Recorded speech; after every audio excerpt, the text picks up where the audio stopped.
Hey friends, time for another In Other News.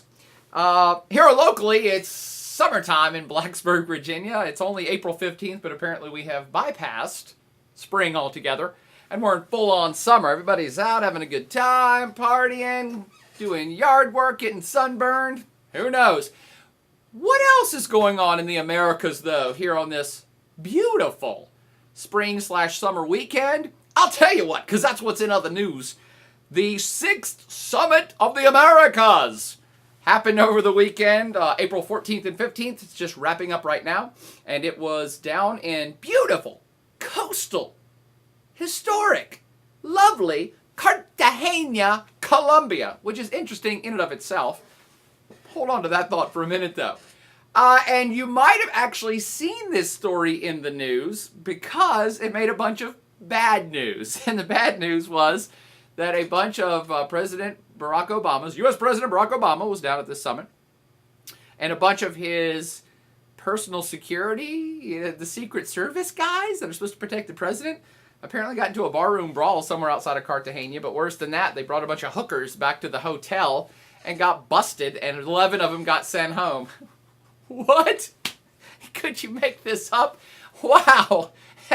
That's a bit of a blemish for the United States. Ah ha ha ha! That's what this In Other News is all about, because that, my friends, that little soiree was nothing compared to the total shellacking that the United States took at this Summit of the Americas. I'm assuming Barack Obama went into this thinking he was going to try to strengthen relationships between the U.S. and Latin America, but I'm here to tell you it was horrifically bad. And no one's going to tell you but me how horrifically bad this is. This meeting served to further distance the United States from Latin America in a way that was actually unpredictable. I mean, and here's the deal. Barack Obama didn't do anything bad. So let me give you the backstory on this. What happened to further worsen relations between the U.S. and Latin America? Okay. Well, I guess before we should start at the start, what is this 6th Summit of the Americas deal anyway? I don't know. It's a group that's gotten together 6 times, obviously. It is not the OAS, by the way, my friends. It's not the Organization of American States. Although why the summit's not held there, I don't understand. Because, of course, the Organization of American States is all of the Western Hemisphere. It's all the countries in this club that typically get together maybe once or twice or 3 times a year to talk about America's issues and to work on trade pacts and security and lots of other things. So why they have this different Summit of the Americas, I don't know. So here's the deal. It meets about every 2 years, and it's their 6th meeting. It was over the weekend, 14th to 15th of April. And there were 34 heads of state there. So all of the, and this is the heads of state, not their representatives. These are the real deal. That's why U.S. President Barack Obama was down there, as well as 33 other countries that were represented who sent their presidents. Now, before we go any further, who was not there? And this already gets to the story of why this is an important issue. Cuba was not invited. The United States, in its now 50-year dumbest foreign policy ever, that is so bad, the foreign policy is so bad, that they now have to stick with it to the bitter end. And by the way, that's coming soon. So they, of course, the United States hates Cuba because of Fidel Castro. They hate him because they tried to be communist. They've had an embargo against the country and tried to utterly destroy it for 50 years. Hasn't worked. I mean, they've helped keep Cuba kind of poor, but Fidel Castro was never thrown from power. And because the U.S. hates Cuba so much, by the way, no one else in the Americas does, because the U.S. hates Cuba so much, they say no. The U.S. actually tried to get Cuba kicked out of the OAS, which it kind of did for a while. But they also said Cuba cannot be invited to this Summit of the Americas. Only the good countries, only the American democracies. All right. I don't know what your opinion of Cuba is. I'm not even going to get into it here, but here's the deal. Cuba was not there. Ecuador's president, Rafael Correa, who I really like, he boycotted the event because Cuba wasn't there, and Cuba was not invited. And Hugo Chavez, president of Venezuela, crazy hectic Hugo, who would have been a likely candidate to boycott the meeting because Cuba wasn't invited, actually did not go for medical reasons. And I thought maybe that was just propaganda from the get-go, but every news source is reporting, no, he's actually really sick from the chemotherapy he's getting for his cancer. And so by doctor's orders, he could not attend the meeting. He might have boycotted even if he was healthy, but he did not attend the meeting nonetheless. I'm sure they sent a representative. Okay, so that's the deal. All the Americas is there besides Cuba, Ecuador, and Hugo, but although a representative went from Venezuela. Now, here are the points of note. Yes, you're going to hear about the scandal and the hookers and the cocaine and whatever else happened down there, and that's terrible. And actually, I saw pictures of Hillary Clinton dancing, U.S. Secretary of State Hillary Clinton dancing at a discotheque, and that's pretty terrible too. All right, but I can get past that. I love Hillary. All right, here are the real deal, though, friends. Here's the points of note. This was, in my opinion, my assessment. It's just the plaid assessment.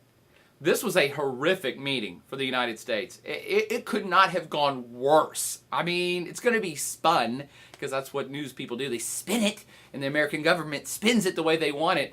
But if you want the real deal and practical, common sense, this was horrific. This was a terrible meeting for the United States. Okay, what happened? Well, the U.S. basically screwed itself publicly multiple ways. First off, before even the self-screwing,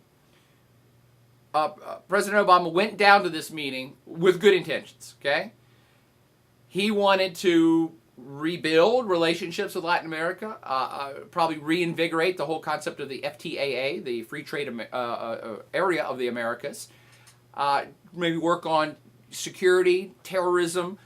They had a decent laundry list of things. They were going to talk about what to do with Haiti, how to strengthen democracy around the entire region of the Americas, how to strengthen trade. Good stuff. Good stuff. I don't know that any of the thing is going to come of any of that, though. Because the first thing you got to understand is why was President Obama going down there to re-strengthen and rebuild ties with Latin America? Because he's completely ignored Latin America basically his whole term. And that sucks. You know what? His predecessor, George W. Bush, completely ignored Latin America his whole 8 years in office. Someone go fact check me, but I'm pretty sure that President Bush, former President Bush, went to Latin America once in 8 years in office. I think Bill Clinton probably did a little bit better than that in his 8 years, but not much better. So what you have is a situation where a lot of these countries in Latin America, and I'm going to pick on some ones in particular, Brazil, Venezuela, Mexico. These are countries that are happening. They're up and coming. I'm going to actually let's pick on Mexico and Brazil mostly. But Chile and Argentina, these are not poor places. The concept that these are developing countries who were somehow backwards or behind, forget about that nonsense, dude. Latin America's got it going on. They have had consistent and strong economic growth rates for a decade or two. For those of you who take my class or have ever seen any of my lectures, you know that Brazil is smoking hot. Brazil's a member of the BRIC. They are a regional entity to be dealt with on par with the United States. And so when this whole region basically gets ignored for a decade or two or 10, depending on how far back in history you want to go, these people get pissed. And you could ignore Latin America 100 years ago because they were mostly poor, mostly agricultural producing states that were fairly dependent on exports and imports from the United States. The United States got too used to a situation of just taking advantage of the poor folks to the south. Well, guess what? It's the 21st century, and they ain't that po down there no more. And quite frankly, they don't really need the United States that much anymore. And that's what's changing. Big time. Do note this for sure. The U.S. has overwhelmingly, for the U.S.'s entire history, been the main player in Latin America in terms of foreign policy, in terms of protection, defense, but specifically of trade. The U.S. has been the number one trade partner of all these countries forever until now. China is now Brazil's number one trading partner, and I believe it's Chile's number one trading partner. And actually, the U.S. used to be both of the number one trading partners of those countries. So you have a major shift going on here where Latin American countries are not only getting bigger, better, developed, savvy, economically growing, they're not that dependent on the United States anymore, and I think most of them really don't want to be. So now you see China replacing the United States as a major player in this region. India's going to be in there as well. you got to think the EU is going to step up their game as well. So that, quite frankly, the bottom line here is the United States has gotten wildly left behind because of its own ignorance foreign policy for decades. And now they're scrambling to catch up. So that's why Obama went down there to be like, hey, hold on. We're still here, guys. We love you. We want to trade with you more and do more and work on, I don't know, like road projects across the Americas together and increasing trade and all this other stuff. And again, I give you the real deal. I'm not going to pull any punches. You just got to understand that many Latin American countries are now going, yeah, sure. Whatever. Oh, now you want to pay us attention because we got a new date? Yeah, I mean, nobody wants to be the jilted lover that suddenly their ex is coming back to. It's like, nah, Brazil's over it. I can tell you Brazil's over it. And I bet Argentina and Chile are fairly over it as well. And of course, you know, places like Hugo Chavez's Venezuela, Evo Morales' Bolivia, and Castro's Cuba, they've never really liked the United States that much either. So the U.S. is basically, it's just slipping. It's slipping away. Okay, back to point though. Why did this not work? Well, going into the meeting, of course, now hopefully you understand that the U.S. wanted to rebuild relations because they've sucked at relations with Latin America for decades. They're already starting in the hole. And then you have a bunch of whitey Secret Servicemen. Sorry, maybe some of them were of color. I don't know. But you have a bunch of, let's call them arrogant Americans, regardless of color. Secret Servicemen who went down to Cartagena, Colombia, started a barroom brawl, and then got a bunch of hookers. All right? You know, locals ain't going to take kindly to that neither, and they haven't. And people are like, what is this? So the U.S. people come down here and basically they think it's spring break and they're going to crap all over our society and get hookers and start fights? I mean, I know, I don't really like to report on kind of National Enquirer stories like that, but you have to understand, this was a meeting of 34 heads of state. When you have a spring break incident happen at that, it's significant, and it was. You got to think that this was really embarrassing for the United States. Not just Obama personally, but here he's down there trying to suck up, and his people are girls gone wild. And you're like, oh, God. All right, so start in the hole. Then you got hookers and crack and fights. But what's worse, and this is the real meat and potatoes I should have got to 10 minutes ago. The Cuba issue came up first and foremost right from the get-go. The U.S. tried to keep it off of the menu of items to discuss altogether. And the other Latin American countries, again, they're coming into their own, and they're just not having it. They're not going to be pigeonholed, and they're not going to be pushed around by the United States at a regional summit like this. So president after president and speaker after speaker got up and said, this is ridiculous. Cuba should be here. Why are we not having Cuba? This is a summit of the Americas. Get over yourself, United States. Get over it. The rest of us have gotten over it decades ago. You got to get over it, United States. And again, sorry to all my friends down in Miami who actually they probably are not my friends. They probably hate my guts because it really is the case, if you don't know the backstory here, that there's like several thousand people in Miami who despise Castro and his regime so much. And they have a bunch of money, apparently. So they buy senators and politicians, and the U.S., basically for the last at least 30 years, has had to keep this preposterous Cuban embargo up simply to please this very, very, very small group of politically motivated people. And I get it's a democracy. I guess if those people can, buy and sell senators at will and get the policy they want, we basically are in a position that 0.001% of the American population has made this U.S. foreign policy stay in place for 50 years. 0.001% of the population. Not sure that doesn't really sound like democracy to me, but that's what's happening. Go research it yourself. Don't take my word for it. Just chalk it up that I'm some liberal wacko commie college professor, but it's a preposterous state of democracy in America where you can have that few people hijack the foreign policy of the most powerful entity on the planet. The rest of Latin America, again, is over it, and they're pissed at the U.S. embargo on Cuba. And again, why is this important? Because all those countries down there are getting richer while the U.S. is in recession. And so maybe it's going to be a case here very soon that Cuba's going to just start doing a lot better because Brazil's going to trade with them more. And Argentina's going to trade with them more.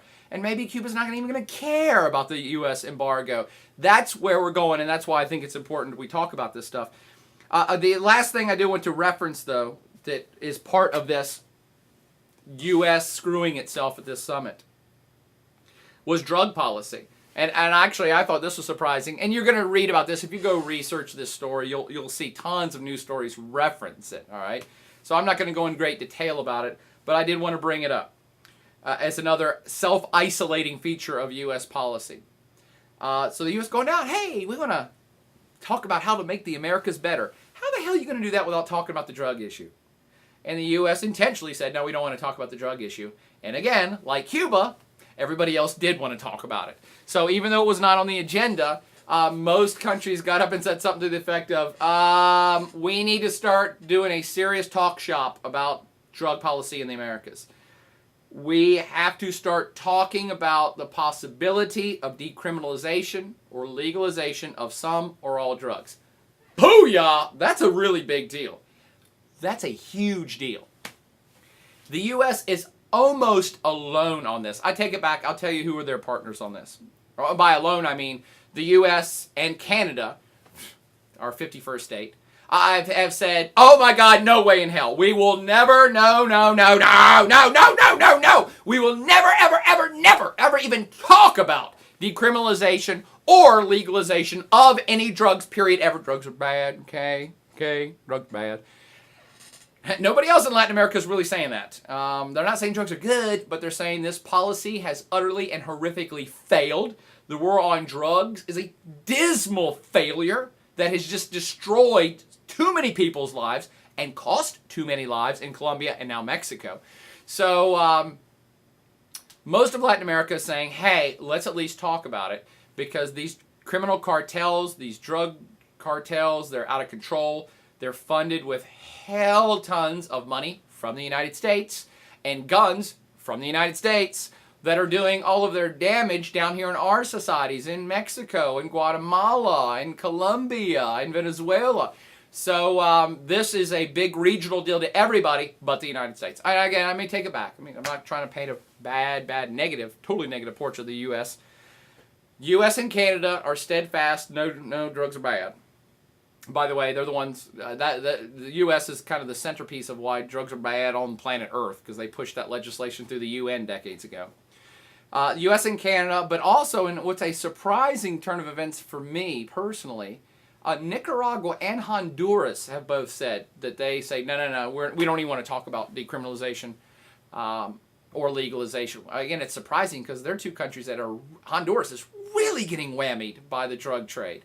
Bad. I mean, those drug cartels down there and the street gangs have more power than the local police and perhaps the government. So it's actually a big deal. But they said, no, we side with the U.S. on this one. And I think Panama's an interesting place too.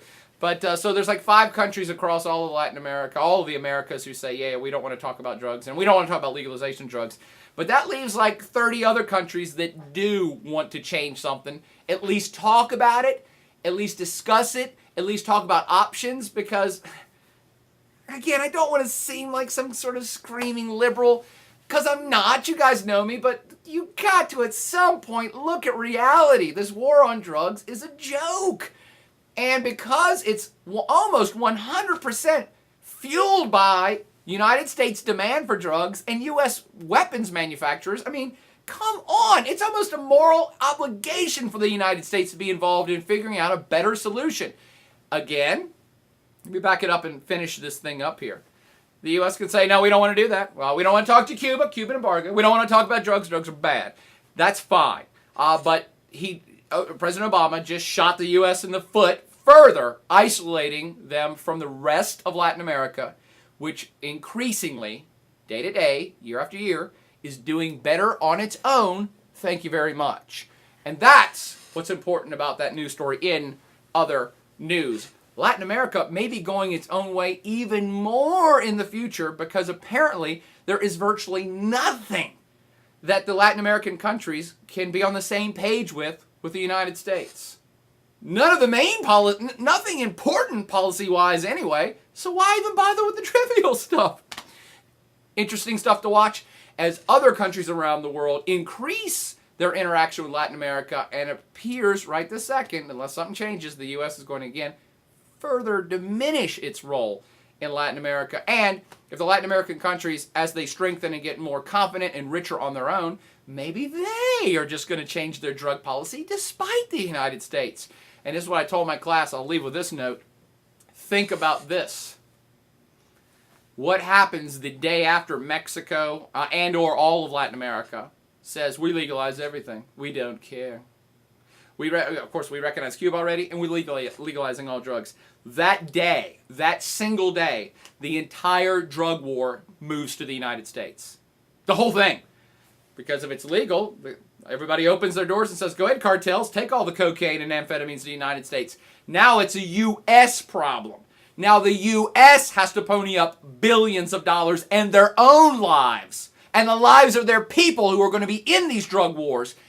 That's a game changer. And that's why it's important that the U.S. probably do a little bit better about truly rebuilding its relations in Latin America. But for now,